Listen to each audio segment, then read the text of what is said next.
Gracias. Pues buenas tardes, bienvenidos a esta presentación del libro Arqueología y Sociedades Antiguas del doctor Roger Bartra, que forma parte de la colección 80 años de la ENA. Como pueden ver aquí, pues tenemos de invitados tanto el autor como a otras personalidades. Yo podría presentar una por protocolo, pero pues creo que son más conocidas, ¿no?, por todos ustedes, espero. El doctor Matthew Moctezuma, que es un arqueólogo. O sea, ¿para qué gasto saliva teniendo este público, ¿verdad? Y yo decía, si no vayan a Wikipedia, pero mejor no, porque, por ejemplo, en Wikipedia revisando no viene el dato que es el autor mexicano, por lo menos científico social, ¿verdad?, que tiene una cátedra Harvard con su nombre, ¿no? Hace 2 años, en el mes, que le otorgaron esta cátedra y pues que es un honor tenerlo aquí. Aparte, decíamos del doctor Bartra, que es el autor y que también es muy reconocido y para el cual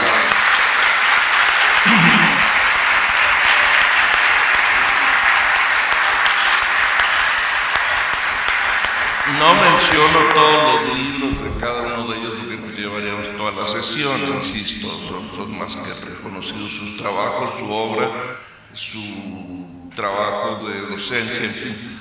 Y con nosotros también está el maestro Diego Prieto, quien también representa a la institución, pues que es parte, y digo parte porque el próximo año ellos también celebran sus 80 años en INA. La ENA nosotros nos adelantamos un poquito, pero somos parte de lo mismo y para el cual pido también un aplauso.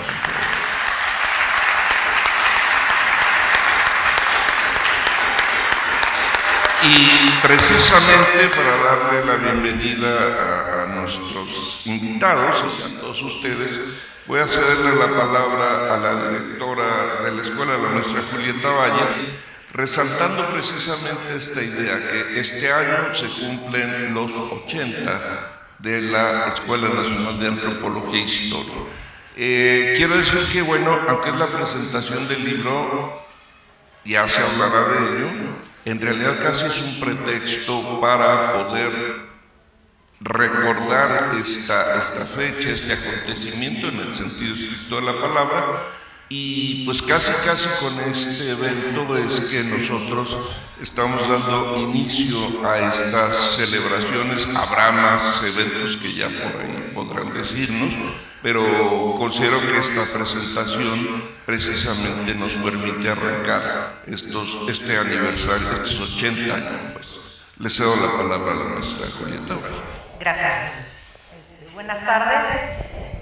Pues es un día muy alegre para esta escuela, el tener aquí a nuestros próceres, de todos nosotros, desde Diego y mía, que somos de generaciones un poquito antiguas, Luis también, y ustedes que representan a la nueva era de la escuela. Todos los conocemos, todos por lo menos decimos que los hemos leído, a lo mejor no todo el mundo, pero sí es como darse el taco de decir que los hemos leído, y seguramente que sí, son realmente pues nuestros ancestros, como arqueólogos, como antropólogos, como historiadores, los queremos mucho, son bienvenidos, ya pasaron por la sesión de fotos y habrá más, supongo, al final de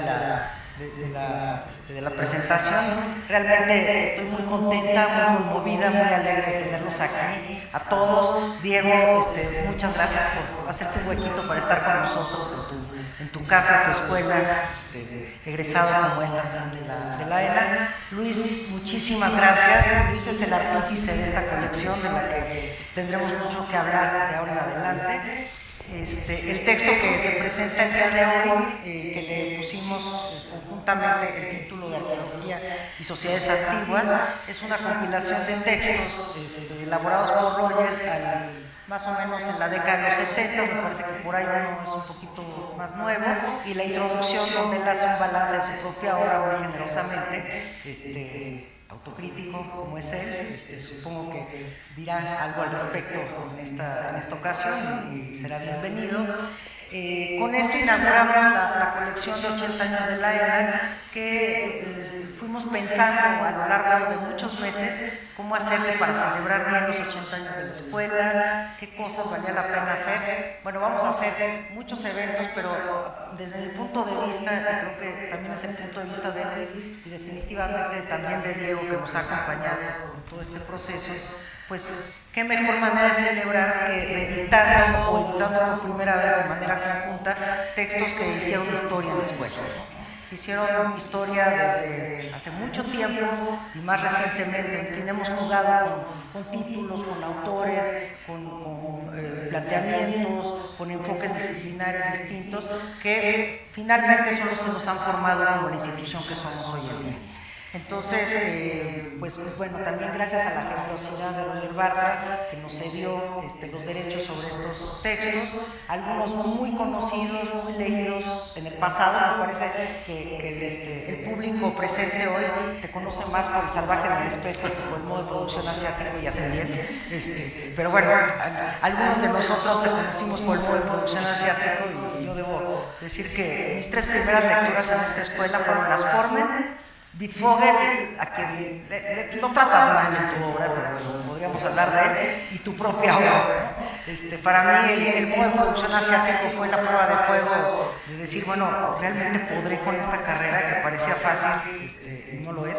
Entonces me refrescó mucho la memoria, fue muy agradable volver a leer nombres propios, autores, conceptos, categorías que bueno, ya andaban ahí un poco en el remoto pasado de mi mente. Entonces me queda claro que para muchos de los aquí presentes ya son cosas de historia de la disciplina, de historia de la ciencia, no son ya el kit de la antropología contemporánea, pero bueno, todo el mundo conoce El salvaje en el espejo, conoce buena parte de la obra de Roger. Bueno, a Eduardo, pues ni qué presentar, ya lo vimos en calidad de rockstar.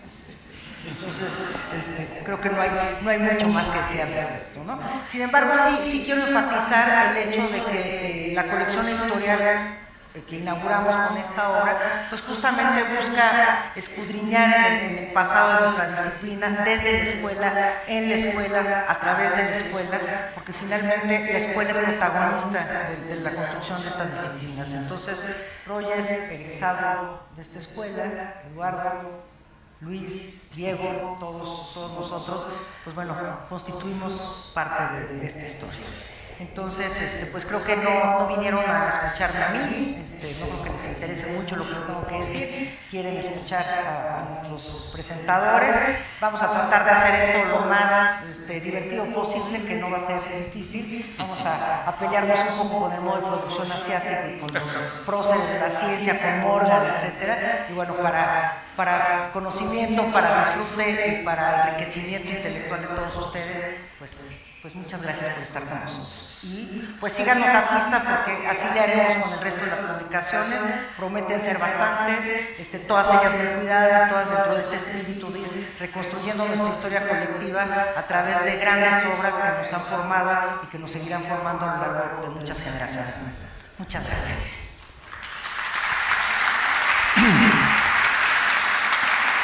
Gracias a la maestra Julieta Valle, y pues también ahora le cedemos la palabra al maestro Diego Prieto, que bueno, como dice Julieta, hay una sucesión de generaciones, ¿no? que es posterior a la de los maestros aquí, pero que también vivió ese ambiente todavía de, como dices, del modo de producción asiático y todas estas concepciones, y les cedo la palabra precisamente pues para que hagan también un comentario sobre la obra. Y de una vez, a mí me gustaría que posteriormente, ¿verdad?, el maestro Matos hablar un poquito sobre el trabajo de Roger, y que después quizá le demos un tono más de conversatorio que de mera presentación formal, ¿no? Sino al contrario, que ustedes se sientan en confianza aquí en su casa, así como dirían. Y le cedo la palabra al maestro Prieto. Gracias, Luis. Pues Me da muchísimo gusto, como siempre, regresar a mi Escuela Nacional de Antropología e Historia. Ahora celebrar con ustedes los 80 años de esta escuela, como ha dicho Luis, más antigua incluso que el INA, porque normalmente primero está en la escuela. El INA primero existió en una escuela que además conecta con esa vieja escuela que se forma hacia 1910, la Escuela de Arqueología y Etnología Americanas, fundada justamente por Seller, al que se refiere uno de los artículos de Bartra, pero también por Franz Boas, y que tuvo entre sus primeros alumnos nada menos que a Manuel Gamio. Después, ya en los años 30, no se sabe exactamente la fecha de fundación de la escuela, porque finalmente la ENA siempre en todo es heterodoxa y ni siquiera tiene una fecha clara de fundación, como el INA, que sí lo tiene, porque nació el 3 de febrero de 1939 por definición de una ley. La escuela pues tiene varios momentos en que se va conformando. Ya aparece claramente en el año 38 como parte del corpus de la Escuela de Ciencias Biológicas del Instituto Politécnico Nacional, para que veamos la importancia que le conflicana a la biología humana, a la antropología física. Y veamos cómo la antropología mexicana surge siempre en esta articulación entre lo que podríamos llamar las 4 perspectivas de esta antropología integral que propone sobre todo el culturalismo norteamericano, que es la de la etnología y antropología social, la de la arqueología, por supuesto, y la historia antigua, la de la antropología física o biología humana y la de la lingüística. Justamente es con base en estas 4 áreas como Manuel Gamio propone los primeros estudios de antropología integral, en este caso para el Valle de Teotihuacán. Hemos platicado con Eduardo Matos la necesidad de que retomemos esos estudios integrales que combinen perspectivas y que nos permitan reconocer las regiones de México ahora en pleno siglo XXI, pero viéndolas desde su pasado, su presente, la configuración biopsicosocial de sus poblaciones y también la diversidad lingüística que afortunadamente empieza a recobrar fuerza en nuestro país. Yo cuando llegué a la escuela era más o menos a la mitad. Llegué en el 74, pero salí en el 78, justo a la mitad de estos 80 años. Cuando llegué, Roger Bartra no era el arqueólogo que aquí vemos en este libro. Roger Bartra era el gran estudioso de las sociedades rurales, de los procesos de proletarización del campesinado. Era otro personaje, ¿no? Sí, los temas que trata el libro de Roger estaban en la discusión de la escuela, pero Roger ya estaba, digamos que en su segunda época. Primero es un arqueólogo, luego es un sociólogo de las estructuras agrarias, ¿no?, de las sociedades rurales de nuestro país, y luego pues ya se convierte en un antropólogo muy sugerente de la modernidad y de las sociedades complejas. Entonces yo estoy en esa segunda época. Roger Bartra está discutiendo con su primo Armando Bartra, está el grupo de los campesinistas que planteaban la reproducción de la economía campesina como elemento fundamental para la manutención de un sistema capitalista subordinado, y por otro lado esta propuesta de la proletarización del campesinado. Pero si quiero entonces irme atrás, porque ciertamente, como decía Julieta, desde que llegué estaba en la discusión el asunto del modo de producción asiático. Y ese asunto no era menor, porque si bien Marx en algunas de sus escritos habla de ello, normalmente la propuesta oficial, digamos, soviética, pues seguía todavía instalada en este relato simplón, digamos, unilineal, decíamos en aquella época, en donde todas las sociedades se atravesaban por las mismas etapas y estas iban del esclavismo al feudalismo, al capitalismo, al socialismo, al comunismo, y todos felices y contentos, ¿no? Esta discusión del modo de producción asiático, si bien está dada dentro del marxismo, lo que está haciendo es cuestionar esa visión unilineal de la evolución de las sociedades. Y por eso también Roger Bartra se ve obligado a discutir, por ejemplo, con Morgan, que es un antropólogo que tiene una influencia decisiva en Marx, pero sobre todo en Engels. Un día me puse a comparar el origen de la familia, la propiedad privada y el Estado con la sociedad primitiva, y bueno, me di cuenta que, como dijera Mao, el poder nace del fusil, o sea, verdaderamente, y no lo niega Engels, verdaderamente es un refrito de lo que ya ha dicho Morgan, y Engels lo dice sin ningún empacho, pues que se está basando en Morgan, lo que acredita la importancia que tiene esta perspectiva evolucionista y estos primeros estudios antropológicos en esta construcción que después devendría o adquiriría el nombre de materialismo histórico. Pero ciertamente la pregunta es entonces qué ocurría en Mesoamérica, qué ocurría en el México antiguo, y entonces evidentemente que esta cosa de esclavismo, feudalismo, pues no es ninguna de las dos, ¿no? Por eso Morgan en su propuesta nos colocaba, según bien recuerdo, en el estadio superior de la barbarie, ¿no? Reinaldo, en el estadio medio de la barbarie, lo cual, bueno, ya ahora a estas alturas nos parece que la barbarie es pensar eso, sobre todo a la luz de que hoy en la mañana acabamos de presentar lo que todo indica es el cuarto códice prehispánico maya existente en el mundo, y el primero o el único que tenemos en nuestro país, el códice maya de México, antes Grolier, lo que acredita que eso de que no había escritura pues no era real, y lo que acredita que entonces tenemos que tener, como aparece ya claramente en los planteamientos de Roger Bartra, pues una visión mucho más compleja, mucho más diversa de la evolución o desenvolvimiento de las sociedades. Pero aquí el cuestionamiento no surge del relativismo histórico, de las posturas boasianas, que también cuestionan el evolucionismo, sino surge dentro de una postura marxista que evidentemente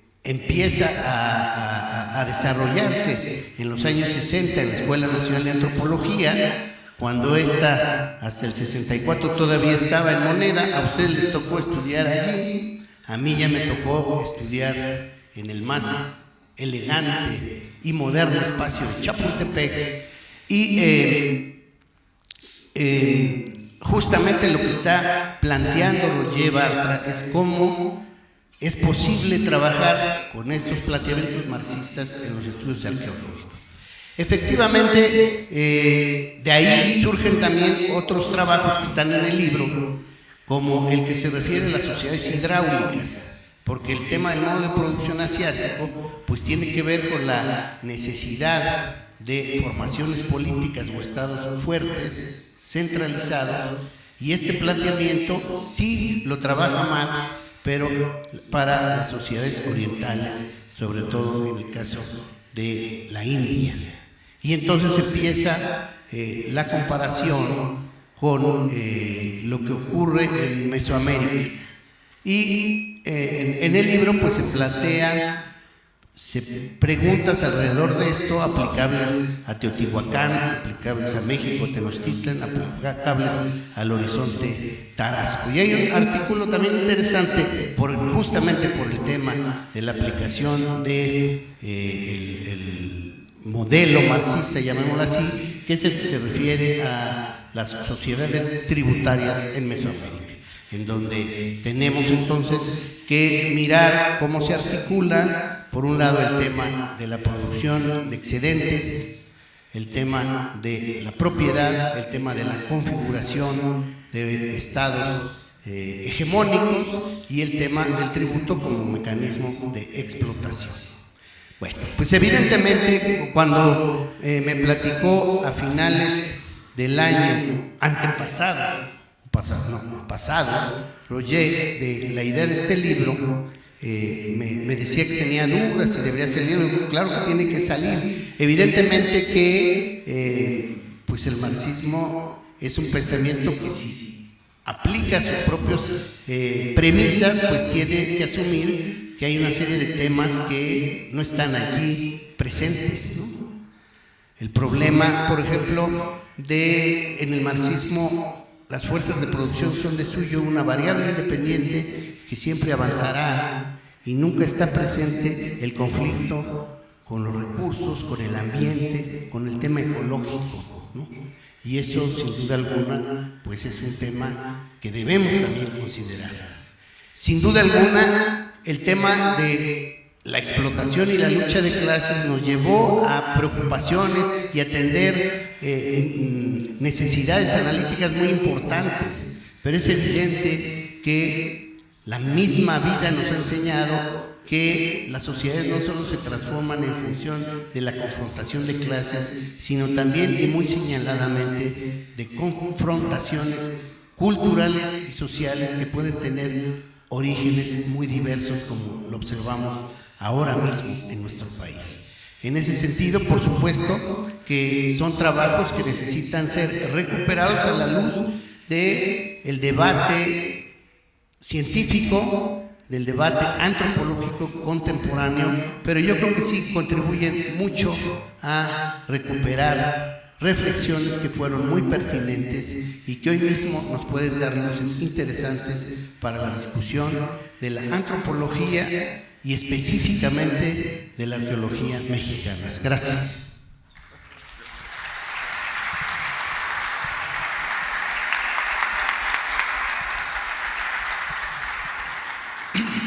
Bueno, pues agradecemos al maestro Pietro que ha venido a darnos la clase que daba mucho tiempo aquí también como profesor, está muy puntual en ella. Le quiero ceder ahora la palabra al doctor Matos, pero algo que mencionaba nuestro Prieto es esto, que precisamente los primeros trabajos de Roger Bartra eran sobre el tema arqueológico, ¿no? Estudió arqueología propiamente hablando, aunque se graduó como etnólogo, ¿no? Yo ahorita fui a rescatar la tesis de acá de arriba de la biblioteca y no me sabía el título, ¿no? Que es Ensayo sobre el desarrollo social y económico en la zona de la desembocadura del río Varas, año de 1967. Digo, y dice por acá, tesis profesional que presenta Roger Bartra Muria, pasante de esta escuela para obtener el título de etnólogo y el grado de maestro en ciencias antropológicas. Que ahí es donde me encontré al doctor Matos consultando otra tesis y le comentaba yo esto. Le cedo la palabra. Qué amable, gracias.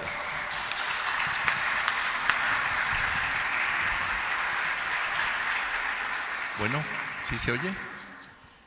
Bueno, en primer lugar, quiero decir que es un enorme placer estar aquí en la escuela en que estudié, la escuela que en algún momento dirigí, no sé si vengo mal, pero la dirigí y en donde conocí realmente a una serie de personas extraordinarias, no solo mis maestros, que lo fueron, recuerdo así a José Luis Lorenzo, a Román Piñachán, a una mujer formidable, antropóloga física, que era Johanna Folhaber, otra mujer formidable, que era Calixta Guiteras, que nos daba etnología general, y en el curso, quiero decirles que yo entré en 59 a la escuela, en el año 59 no nacía ninguno de ustedes, entonces, Calixta Guiteras se encargaba en el curso de etnología general de darnos a leer la obra de Murdoch, nuestros contemporáneos primitivos. Pero eso era la mitad de la clase, lo que nos preguntaba sobre los grupos que habíamos leído, pero la otra mitad se encargaba de mantenernos al tanto del avance de la Revolución Cubana, porque ella era de origen cubano y su hermano inclusive fue uno de los que luchó allá en Cuba. Entonces, pues, imagínense aquellos años, y poco después ingresaba a la escuela Roger Bartra, que se sentía atraído por la arqueología, sabiamente atraído por la arqueología, hasta que cometió el pecado original, ¿no? Se fue a la etnología. Lo cual hay que lamentar, los arqueólogos lo lamentamos, pero también hay que aplaudirlo, porque la etnología le dio las primeras bases para lo que posteriormente, y ya con sus estudios en Francia, etcétera, etcétera, él iba a tomar ese rumbo de la sociología, en donde ha dado aportes realmente significativos. Entonces, yo he preparado unas notas escritas y quisiera leer en parte y también irlo combinando con algunas intervenciones ya sin la escritura. Dice así: acabo de releer los artículos y libros de Roger Bartra compilados en el libro Arqueología y Sociedades Antiguas, editado con motivo de los 80 años de la creación de la ENA. Al igual que la arqueología, esta lectura me llevó al pasado cuando muy joven estudiaba en la ENA y me graduaba en 1965 con una tesis que titulé La Revolución Urbana en la Cuenca de México, prueba evidente de la influencia de Gordon Childe que se palpaba entre ciertos colegas acerca del pensamiento del arqueólogo australiano, que por entonces era fuente de inspiración de no pocos estudiosos de las sociedades antiguas. Fue Pedro Armillas quien introdujo a Childe en los estudios mesoamericanos y José Luis Lorenzo quien más difundió su lectura. Recuerdo que el doctor Elie de Gortari, citado en varios de estos trabajos por Bartra, en su libro, coordinó aquel suplemento de seminario de problemas científicos y filosóficos que el mismo Elie dirigía en el seno de la UNAM, y en uno de ellos, en ese suplemento, lo dedicó a un homenaje a Gordon Childe. Aquellos momentos fueron formadores de ideas y planteamientos dentro de un marxismo ortodoxo que nos impedía ver más allá de los rígidos parámetros establecidos por esquemas de desarrollo que apretaban la realidad, la que poco a poco iba apareciendo a través de la arqueología y la historia, y que venían en buena medida a contradecir aquellas perspectivas. Vuelvo la mirada al pasado y me reencuentro con los temas que nos llevaban a no pocas discusiones, como era el del modo de producción asiático, las sociedades hidráulicas de Wittfogel o la revolución urbana de Childe, y la importancia que se daba a este componente acuático como medio sustancial para el surgimiento de sociedades complejas, de donde devinieron planteamientos acerca de su importancia en diversas sociedades, como sucedió en la reunión acerca de las civilizaciones de regadío, en la que participaron algunos de los más destacados investigadores de entonces, y en donde no faltaron quienes buscaban, ansiosos, evidencias que incluyeran a Mesoamérica entre este tipo de sociedades. Sin embargo, frente a nuestras narices estaba la misma Mesoamérica, que venía a poner en duda, por lo menos parcialmente, esa relación causa-efecto de manera mecánica. Hoy, las cosas se han flexibilizado y se amplía el panorama en el sentido impensable en la década de los años 60 y 70 de incluir también fenómenos superestructurales como la religión y determinados sistemas de organización, entre otros aspectos, como posibles causantes de estos cambios. Es necesario poner en contexto aquel pensamiento dentro del marco universal de lo que acontecía en aquellos momentos. La década de los años 60 y 70, que es cuando Bartra da principalmente los aportes que vienen en el libro, estuvieron llenos de acontecimientos que vinieron a tener influencia definitiva en el devenir americano y también en el mundial. Empezaría por mencionar el triunfo de la Revolución Cubana en 1959, que despertó esperanzas no solo en el pueblo cubano, sino a nivel latinoamericano. Esto llevó a la acción armada en diversos países de América por tratar de cambiar la situación colonialista que permeaba en relación a los Estados Unidos, lo que se vio frustrado porque la misma Revolución Cubana había alertado al imperio y se tomaron providencias de parte de este en contra de los grupos insurgentes que brotaron aquí y allá. Recuerdo, por ejemplo, Camaño en República Dominicana, el alzamiento en Carúpano, Venezuela, de militares inconformes con lo que estaba ocurriendo, o el movimiento Tupamaro en Uruguay. Todo lo cual tuvo su epígono con la presencia del Che Guevara en Bolivia después de su participación en Angola, que trajo como consecuencia su muerte hacia 1967. Después vino el movimiento del 68. En París y algunas ciudades europeas se produjo este fenómeno que subió a la palestra a personajes como Daniel Cohn-Bendit o Daniel Rojo. ¿Te acuerdas de? Hay un célebre diálogo que hace Cohn-Bendit con Jean-Paul Sartre, que fue publicado y era muy interesante ver en ese momento qué era y cómo se estaban dando estas cosas, ¿no? Y con sus efectos y repercusiones en otros países como México, en donde hoy recordamos el movimiento de 68, 50 años, ¿verdad? Del 2 de octubre, no se olvida, con todas sus consecuencias.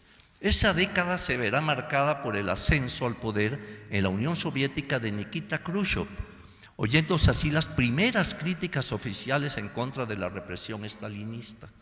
En Estados Unidos está John F. Kennedy y entre el primero y el segundo se va a dar el enfrentamiento de los misiles soviéticos en Cuba. En el Vaticano se cuenta con un papa valioso y transformador, Juan XXIII. Era ese momento en que todas estas potencias, la potencia de la Iglesia, la potencia de Estados Unidos y la potencia de la Unión Soviética estaban en su pleno apogeo, ¿verdad? Y en ese marco universal se estaban dando pues todas estas discusiones, esta producción acerca de lo que venimos tratando de este libro de Roger. Ahora, ¿cuáles son los escritos que Bartra incluyó en este libro? En el orden que se presenta son los siguientes, para los que no lo hayan visto y se animen a comprarlo. 1. El modo de producción asiático, problemas de la historia antigua de los países coloniales. 2. La teoría de la sociedad hidráulica. 3. Las obras del Castor, la vida de Lewis H. Morgan. 4. Tributo y tenencia de la tierra en la sociedad azteca. 5. Los pecados de Edward Seller. Iba a decir los pecados de Eduardo Matos, pero no. 6. Ascenso y caída de Teotihuacán, una hipótesis. Ahí, fíjate que yo escribí algo similar también sobre, planteando una hipótesis sobre la caída de Teotihuacán. Luego te la comento porque no estamos muy acordes con lo que se dice, ¿no? 7. Los tarascos, algunas perspectivas de investigación. Y 8. La tipología y periodificación en el método arqueológico. En el curso que yo impartía en la ENA de Arqueología General, siempre recomendaba y exigía que se leyera el libro publicado por la Sociedad de Alumnos de la ENA, La tipología y periodificación en el método arqueológico, del que nos dice el mismo Bartra que fue revisado por Elide Gortali y también creo que por Lorenzo, ¿no? Por José Luis, ¿no? Y que, a mi juicio, no solo daba parámetros acerca de la disciplina, sino que también atendía un aspecto fundamental como el de la cronología. Allí leí por primera vez el nombre de Selnow y la crítica bien fundada de Bartra sobre la manera en que se percibían por diferentes autores el proceso de desarrollo mesoamericano, ¿no? Es realmente interesante ese texto porque por primera vez se planteaba por parte de Roger esa crítica que en ocasiones como que no existía, ¿verdad? Y aquí Bartra sobre todo hace ver toda esta idea de las periodificaciones, trae ahí los cuadros, haciendo una crítica muy bien fundada de la percepción que sobre esas cronologías tenían Caso, Bernal, etcétera, ¿no?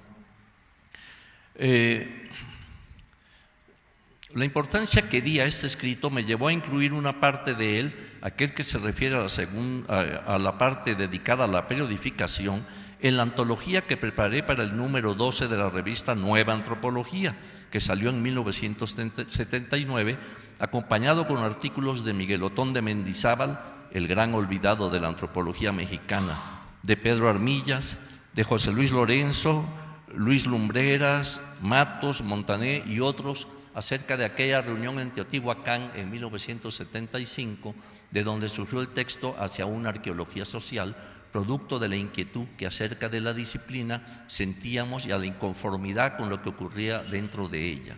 Y para ello también en ese momento salía a la luz el libro de Lucho Lumbreras en Perú sobre la arqueología social, el cual impactó mucho en el medio y fue lo que motivó esa reunión en Teotihuacán con las personas que he mencionado. En pocas y lúcidas palabras introductorias, Roger Bartra nos da una síntesis de lo que ocurría en aquellos años. La publicación de este libro es indispensable, pues ayudará, espero, a que los estudiantes que lo lean reflexionen sobre estos temas que, tengo entendido, aún se siguen presentando en algunos sectores en el seno de la ENA. Termino mi intervención leyendo parte del texto mencionado, de la introducción que Bartra hace. Se podrá observar que todos estos ensayos reflejan una preocupación común que no siempre es evidente y que continuó influyendo durante muchos años en mi trabajo de investigación.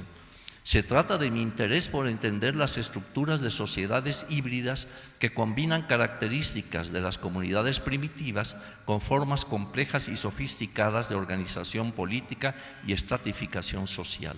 Son sociedades clasistas dotadas de Estado, pero no son esclavistas ni feudales. Este interés por sistemas híbridos se mantuvo en mis estudios posteriores sobre las sociedades agrarias y los aparatos políticos del México moderno, donde se mezclan en una sola estructura comunidades campesinas y urbes industriales o formas de organización política que combinan el autoritarismo, el caciquismo, el liberalismo y el populismo. O sea, creo que este párrafo y esa introducción muy breve realmente son substanciales para poder entender aquel momento, pero también el momento actual, ¿no? Quisiera solamente terminar diciendo algo que repito hasta el cansancio, y aquellos que ya lo oyeron pueden ver su celular, pero que siempre repito en cuanta oportunidad tengo para hacerlo. Y es que la Escuela Nacional de Antropología siempre o en ocasiones digamos, atacada, que aquí es un nido de guerrilleros, que aquí es esto, que el otro, etcétera, etcétera, etcétera, tiene y ha tenido siempre una posición relevante en lo que es, digamos, el devenir, sobre todo desde su fundación en el Politécnico en 1938 hasta el momento actual, siempre con una posición de izquierda, a veces muy reflexiva, a veces irreflexiva, pero quiero decir esto, que en el seno de esta escuela, y creo que es el caso único en los estudios superiores en México, es la única escuela que ha dado 9 premios nacionales. Y se dice así de fácil, pero es una realidad, ¿no? ¿Eso qué implica? Que aquí, independientemente de que después esos premios nacionales se hubieran dedicado a otros estudios, etcétera, aquí fue el lugar, el semillero en que, digamos, se fincaron en ellos las primeras ideas, las primeras discusiones que iban a estar presentes a lo largo de su vida, ¿no? Entonces, para quien no me lo crea, que son, ahí van los nombres: Ignacio Bernal, arqueólogo; Santiago Genovés, antropólogo físico; Pablo González Casanova, historiador; Rolf Stavenhagen, antropólogo social, etnólogo; Román Piñachán, arqueólogo, bueno, yo, arqueólogo; Margarita Nolasco, a mí me lo dieron en 2007, a Margarita Nolasco al año siguiente, a 2008. A Roger Bartra, 2013, y el último, que es un lingüista, Toño García de León. Y espero que entre ustedes no dejen perder esta tradición, ¿verdad? O sea que pónganse almejas para que se continúe por ese camino. Eso habla de lo que es la ENA, con sus pros, con sus contras, con lo que ustedes quieran. Y yo quisiera felicitar esta idea, querido amigo editor, querida directora, de que se haya publicado estos escritos de Roger Bartra, porque son parte de una historia. En eso está su valor. Y, como dije, no han perdido aún su significado profundo, que aún puede ser discutido, analizado, y sobre todo si tenemos aquí en presencia a Roger Bartra. Muchas gracias.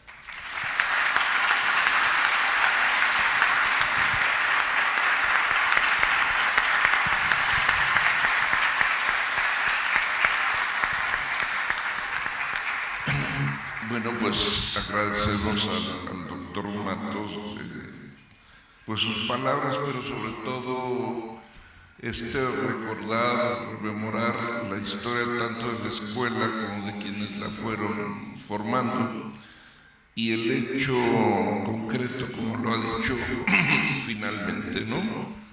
La presencia que nosotros tenemos aquí de dos premios nacionales, de dos personajes que pertenecen a la Academia Mexicana de la Lengua, que tienen reconocimiento, como ya lo he dicho, no solo a nivel nacional, en distintos ámbitos académicos, sino sobre todo internacional, ¿no?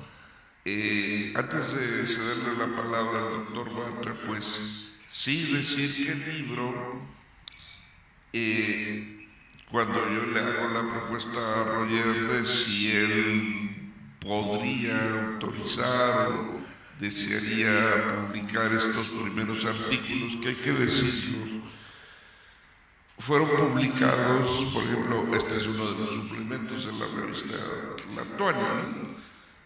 Y la revista es esta, donde aparece otro de los trabajos, ¿no?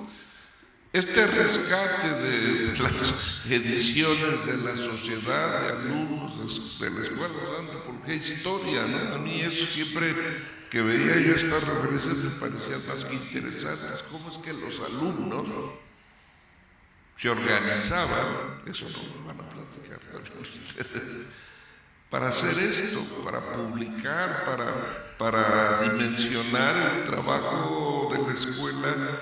Y ahí va, ¿no? Aquí yo traje un boche de libros que son de la sociedad, ¿no? También Acta Antropológica, ¿no? Donde vienen infinidad de trabajos, ¿no?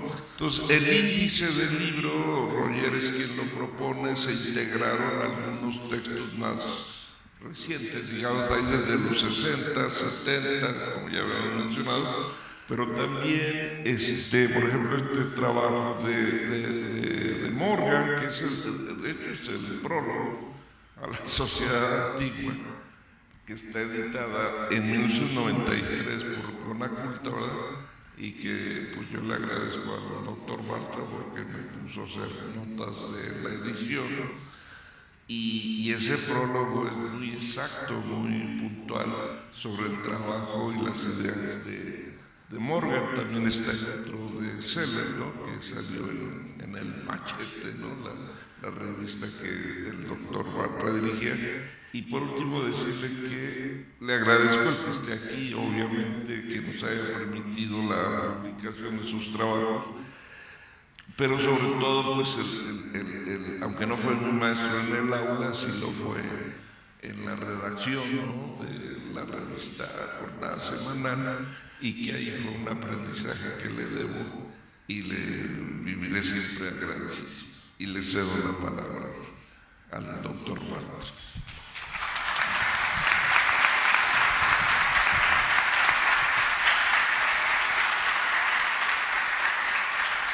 Pues muchas gracias por esta invitación.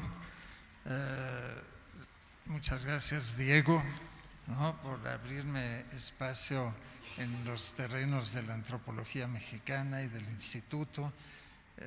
Muchas gracias también a la directora de la escuela que me ha invitado aquí, y Julieta, y desde luego mi compañero Eduardo Matos. Fuimos compañeros de estudios hace casi 60 años. Nos reprobaron en francés, pero no. Nos reprobaron en francés, sí. Y Luis, por el impulso que le dio a la republicación de estos ensayos.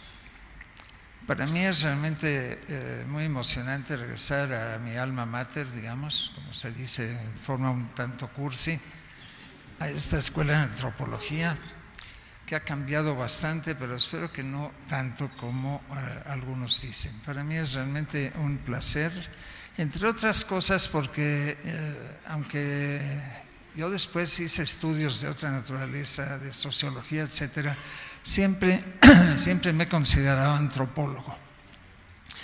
No creo mucho en las divisiones entre las ciencias sociales, entre la sociología y la antropología. Especialmente me parece que hay una frontera que muy porosa y que casi no deberíamos ni siquiera tomar en cuenta. Pero claro, todas las disciplinas tienen una tradición detrás que está acumulada y que es la que impulsa a muchos el trabajo de investigación, a impartir clases, etc. Dicho esto, quiero abordar los motivos que hay, digamos más bien los secretos, las historias secretas y ocultas que hay detrás de los ensayos que aparecen en este libro.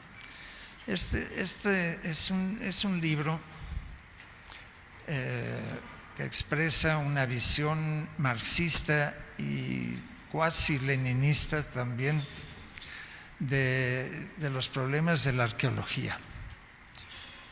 En ese sentido, tiene una carga dogmática fuerte y que yo hoy en día veo con desagrado. Pero también tiene una carga crítica interesante que me parece recuperable. Pero yo quisiera referirme a esas historias cotidianas, de la vida cotidiana que hay detrás de estos ensayos. Los ensayos los van a poder ustedes leer, pero el contexto de vida cotidiana de los años 60 y principios de los 70, pero sobre todo en los años 60, en la Escuela de Antropología, es particularmente interesante y revelador de esa explosión que ocurrió al final del sexenio, que es la explosión del movimiento estudiantil del 68 y la masacre del 2 de octubre.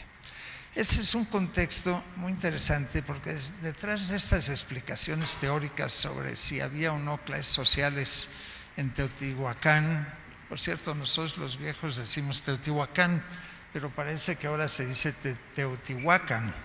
De todas maneras, los antiguos teotihuacanos no sabían de ese término, así que no importa mucho. Pero bueno, es una marca generacional. Te escuché decir Teotihuacán. Pero León Portilla nos ha regañado cuando decimos Teotihuacán. No lo pronunciamos bien. Bueno, no importa.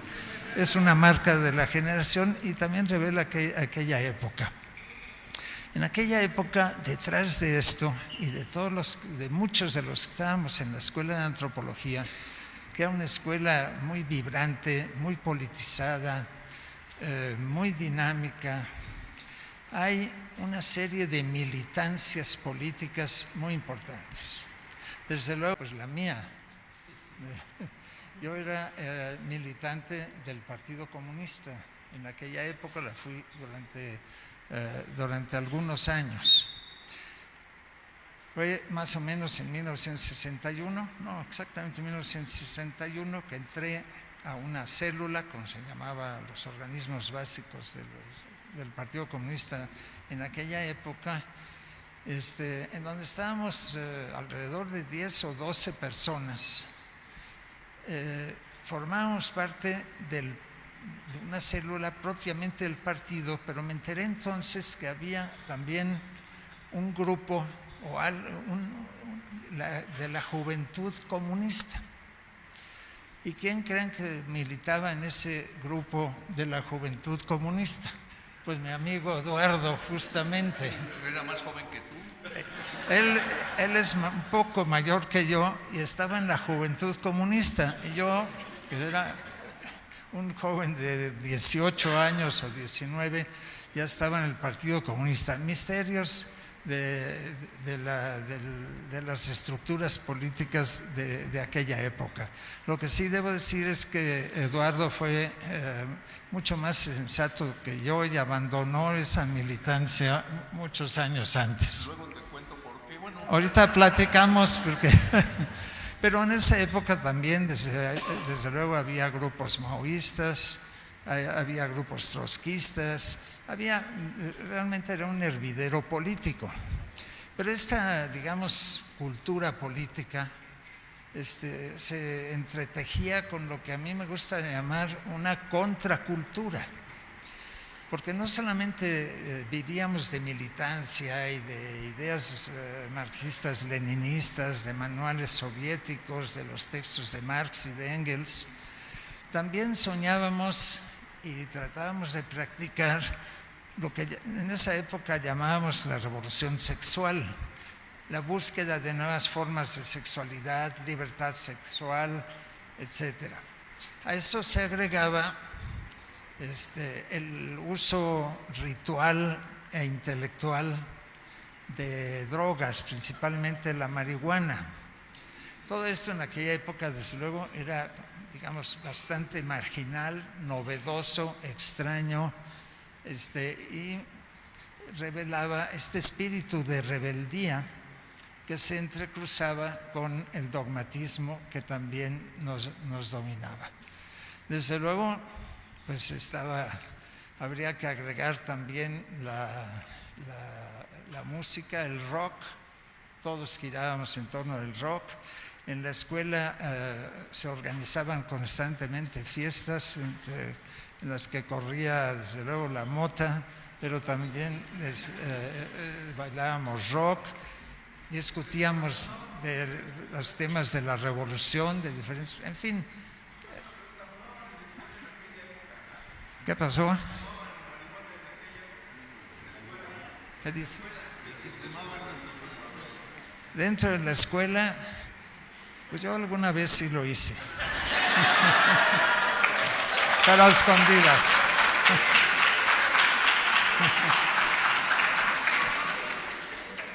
Dentro de la escuela y fuera. Bueno, eso les da una idea del ambiente cultural y contracultural que se encuentra detrás de esos estudios un tanto sobrios, un tanto duros, lo van a ver. La mayor parte de estos ensayos fueron escritos mientras yo era estudiante de arqueología. Yo hice toda la carrera de arqueología, la terminé, pero al final decidí que la arqueología era un tema que me alejaba de los grandes problemas nacionales, como decíamos en aquella época, y me cambié a la etnología y me dediqué principalmente al estudio de la cuestión agraria. Este ruido es parte del contexto actual. O sea que ustedes van a estar en presencia, los que lean este libro, tienen que pensarlo bien así, de textos estudiantiles. El más largo de todos, al que se refirieron ya, el ensayo propiamente arqueológico sobre la tipología y la periodificación, fue un trabajo final para la clase de metodología, de métodos y técnicas en la arqueología que impartía el prehistoriador José Luis Lorenzo. A él le gustó mucho el trabajo, me pidió que lo expandiese, se lo enseñé al filósofo Elie de Gortari, bueno, total que me convencieron de que lo publicase. Y como en aquella época la militancia de izquierda nos había llevado al poder, es decir, habíamos ganado la dirección de la sociedad de alumnos de aquella época, entonces se presentaba la posibilidad de publicarlo en la propia sociedad de alumnos, una sociedad de alumnos muy peculiar y que tenía ciertas características pues, singulares que no tenían otras sociedades de alumnos de aquella época, ni en la UNAM ni en otros lugares. Esa sociedad de alumnos tenía un presupuesto, tenía un vehículo, un jeep, los estudiantes dirigíamos las publicaciones que han visto aquí. Esto era algo insólito que habían logrado los estudiantes del Politécnico en su huelga de 1956, y nosotros heredamos todas estas ventajas. Así que teníamos la sociedad de alumnos, discutíamos como locos, íbamos a muchas fiestas, pero también nos tomábamos las cosas en serio y hacíamos publicaciones. Todo esto influido en buena medida, en este caso, por los integrantes de esa célula de la que les hablé, del Partido Comunista, en lo cual estaban gentes que ustedes pues seguramente hasta han leído, gentes como Guillermo Bonfil, como Lina Odena, como Leonel Durán y bastantes más. Sí. Alfredo Tecla, que ha sido profesor de esta escuela, Ernesto Olvera, que después se unió a un movimiento guerrillero de inspiración maoísta, fue apresado y torturado terriblemente, ahora es profesor de matemáticas en la Universidad del Estado de México. En fin, éramos una cuerda de personajes un poco extraños, unos ya maduros como Guillermo Bonfil, otros muy jóvenes como yo, que tenía apenas 18 años y que estábamos dedicados a todas estas actividades. Entonces yo creo que es importante que reconozcamos ese contexto cultural y contracultural con el que se elaboraron muchos textos, discursos de aquella época. Fue una época realmente muy productiva, muy interesante, y yo creo que imprimió en esta escuela, ya traía huellas importantes de un pasado muy vigoroso de profesores de muy alto nivel, pero los años 60 le dieron a esta escuela, le imprimieron un sello muy peculiar que yo espero continúe, un estilo de estudiar, un estilo de desenvolverse, a veces rijoso, a veces muy desorganizado, a veces muy dogmático, pero en un contexto crítico que yo creo que hay que celebrar y que pues espero sinceramente que continúe. Pues he querido traer unos pocos recuerdos de aquellos tiempos, pues para incitar una conversación con mis amigos y mis colegas aquí, porque yo creo que es útil que hagamos un poco de etnografía, por decirlo así, de nuestro pasado, un poco de etnografía sobre la escuela, o de no historia sería más bien, ¿verdad?, sobre la propia escuela. Es bueno que reflexionemos nuestras trayectorias en ese sentido. Así que yo les agradezco mucho que me hayan dado oportunidad, primero, de presentarles los resultados de mis estudios de aquella época, de hace pues entre 50 y 60 años, y segundo, de estar aquí con ustedes, de emocionarme con ustedes por la presencia de mis amigos. Muchísimas gracias, y les recomiendo mucho que lean, pero con compasión, el libro que se está presentando aquí.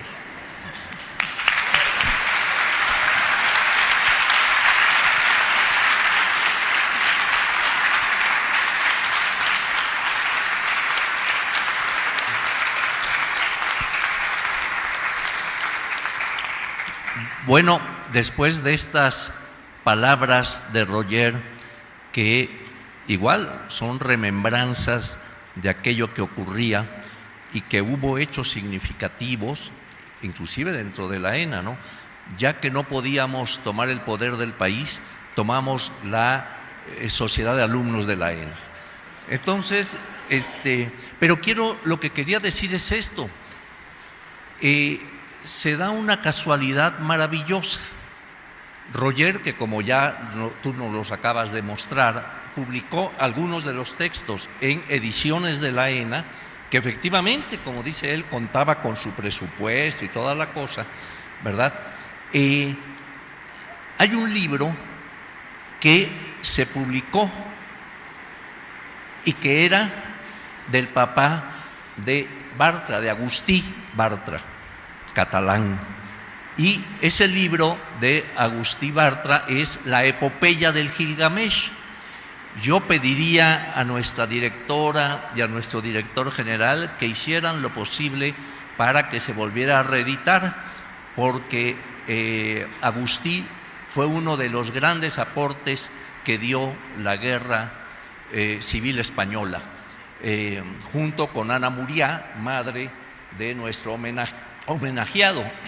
Entonces, no sé si animarme a contar de por qué me salí de la Juventud Comunista y me fui a otra más dura, más. No, es que resulta que un día, en una de las reuniones de la célula, como tú comentabas, llegó un compañero, un camarada, y nos dice: muchachos, tienen que entregar tal cantidad porque ya se van a hacer las credenciales de cada uno, ¿verdad? Entonces, por favor, una foto y una cantidad en efectivo para la impresión, etcétera. Todos gozosos dimos. Es Tlaloc que está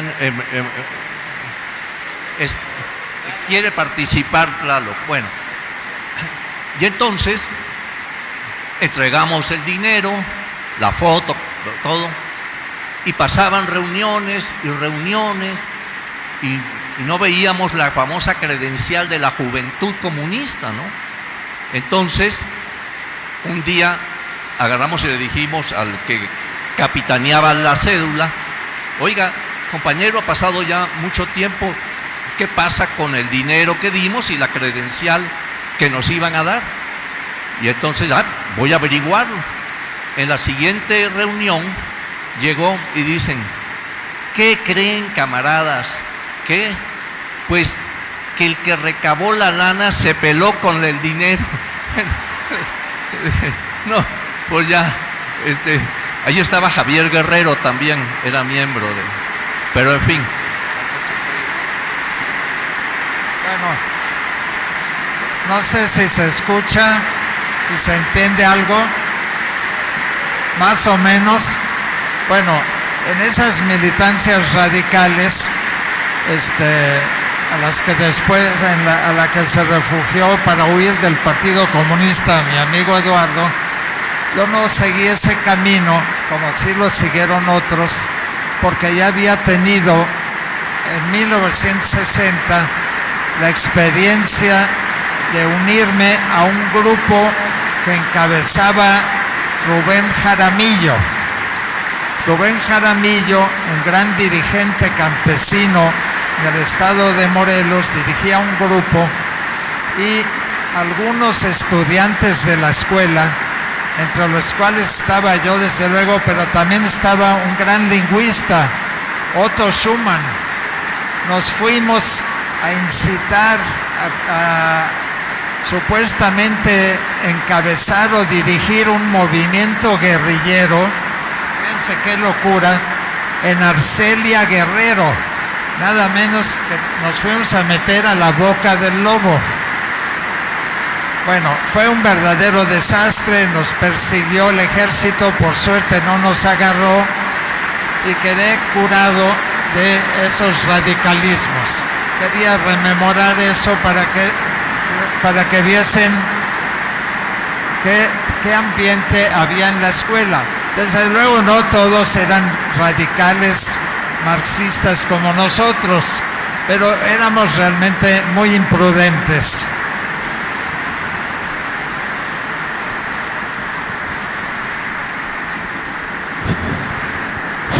Bueno,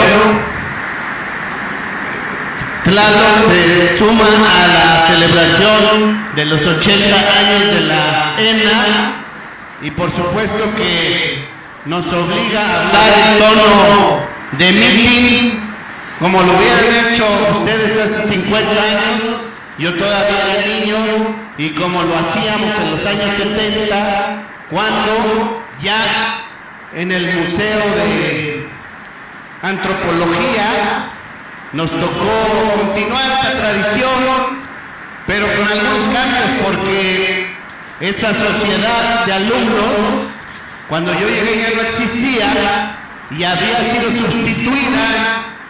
Otra vez tomamos ese pequeño poder por una cosa que se llamaba Comité de Publicaciones de la Escuela Nacional de Antropología, que para efectos prácticos era una suerte de sociedad de alumnos, pero estaba en poder de las tendencias más bien maoístas, anarquistas y trotskistas, que no congeniábamos con el Partido Comunista.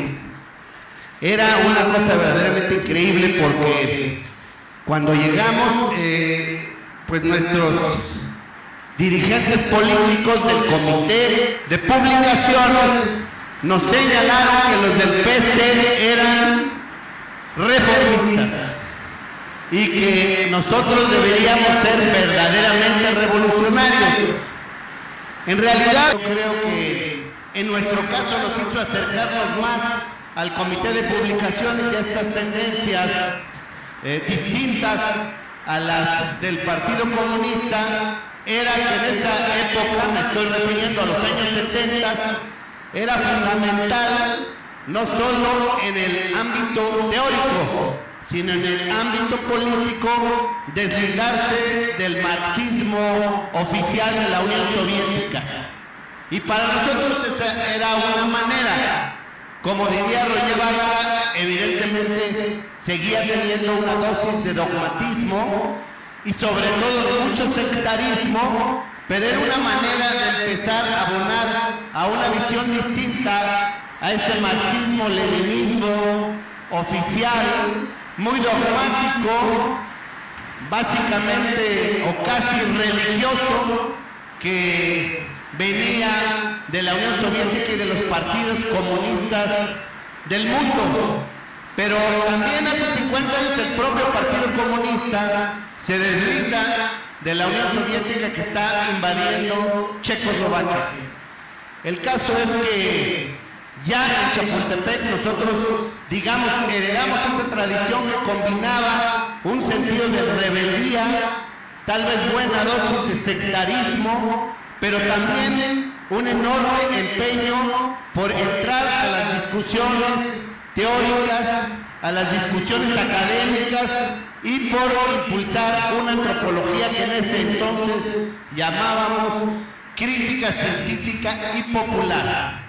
Recuerdo bien que es en ese contexto donde, por ejemplo, hizo una presencia muy intensa el marxismo estructural francés, como parte de esta crítica al marxismo oficial o al marxismo-leninismo oficial.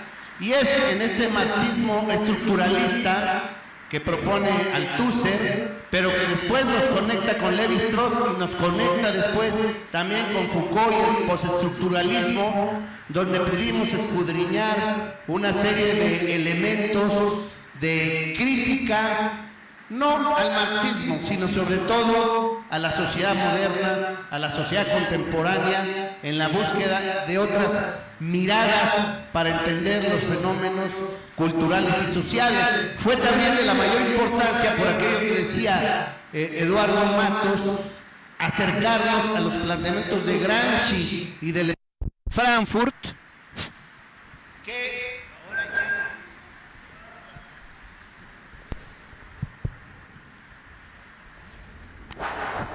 que apuntaban a una mirada más cultural y más integrada del fenómeno social y de los movimientos sociales.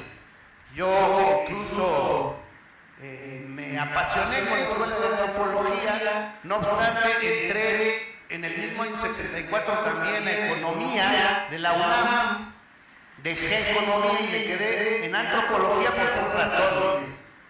La primera de ellas es que en economía yo tenía que escoger entre 325 sectas, entre las del Partido Comunista, las trotskistas, las anarquistas, las estalinistas, las maoístas sin duda alguna, las guevaristas, las miristas, y en la ENA solamente había que escoger como de entre 60 sectas. Era más fácil. Segundo motivo es que en economía las diferencias ideológicas se dirimían a golpes.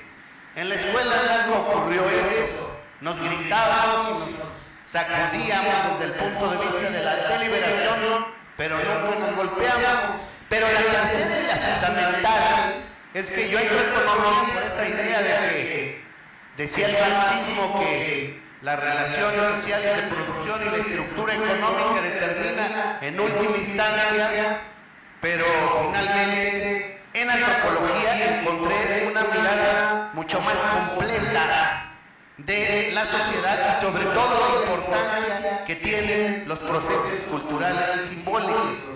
Y en ese camino nos ayudó mucho, recuerdo bien al profesor Guillermo Bonfil, que frente a esas visiones que solo miraban la lucha de clases, él planteaba la importancia de reconocer la fuerza, por ejemplo, de las confrontaciones de carácter étnico. Lo planteo así porque sí quiero insistir, y creo que hoy tenemos la tarea de reivindicar el prestigio y la fuerza de la Escuela Nacional de Antropología. Tenemos que dejar atrás esa leyenda que hablaba Eduardo Matos de que esta escuela es un relajo, y tenemos que recuperar la idea de que esta escuela es el eje ahora de una compleja red de escuelas que forman profesionales en la antropología. Sin duda alguna es, además, el espejo en el que se ha formado la nueva propuesta académica de la UNAM, que no es más que la idea de seguir a la Escuela Nacional de Antropología. Y tercero, porque esta escuela mantiene este diálogo y debe profundizarlo entre las distintas especialidades de la antropología que nos pueden permitir una visión más integradora del pasado, el presente, de la memoria, de la actualidad y de la diversidad que caracteriza no solo a la sociedad mexicana, sino a esta multiplicidad de sociedades híbridas y complejas que forman el mundo entero. Gracias. Bueno,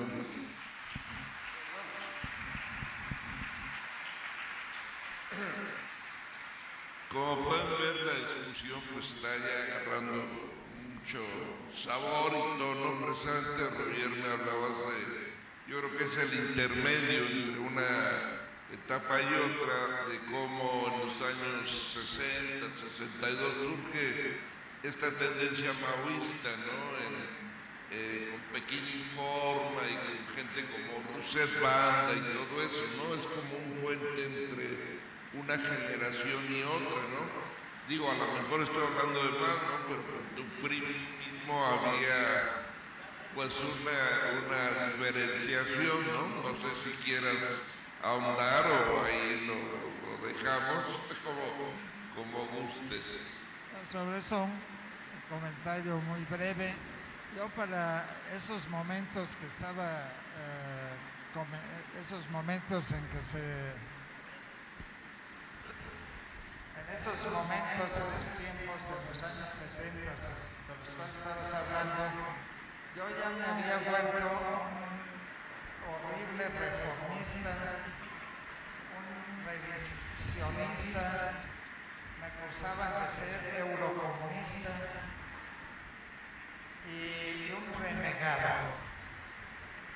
Esos defectos, debo confesar, los he conservado hasta hoy en día y por lo tanto sigo sintiendo en el contexto político mexicano pues bastante marginal, con posiciones críticas que no encuadran bien en la situación, y en ese sentido me siento volver a mis viejos tiempos de la escuela de antropología. La misma escuela era muy marginal, nosotros éramos marginales, bastante marginales dentro de la escuela, pero creo que llevábamos un espíritu crítico que sí se coló en la cultura mexicana, que existe, que está vivo y que pues yo realmente reivindico.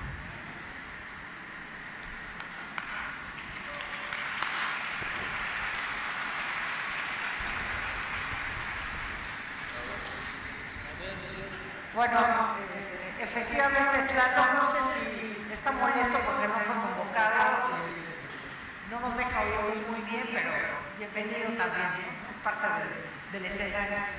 Pues, no sé, quizá valdría la pena dar la palabra a un par de intervenciones nada más, porque va a tener que ser agendoso inevitablemente, y para ir cerrando la sesión, pues nuestros invitados tienen muchos más que hacer. Es que parece que ya está algunos problemas aquí con el agua. Se está metiendo el agua. Sí, entonces va a ser un tanto difícil que estemos aquí y se nos inunde por alguna situación, pero pues no sé, como ustedes consideren, también por respeto a los invitados, ¿no? Como ustedes consideren. Si no, pues allá afuera platicamos un ratito. Eso quizás sería más conveniente, porque sí se oye bastante mal. No vayamos aquí ya entró el agua, ¿no? Por seguridad, perdón. Bueno, nos vamos a reagrupar allá afuera. Allá afuera, sí. Les agradecemos entonces la presencia de los invitados. Y a ustedes también. Gracias.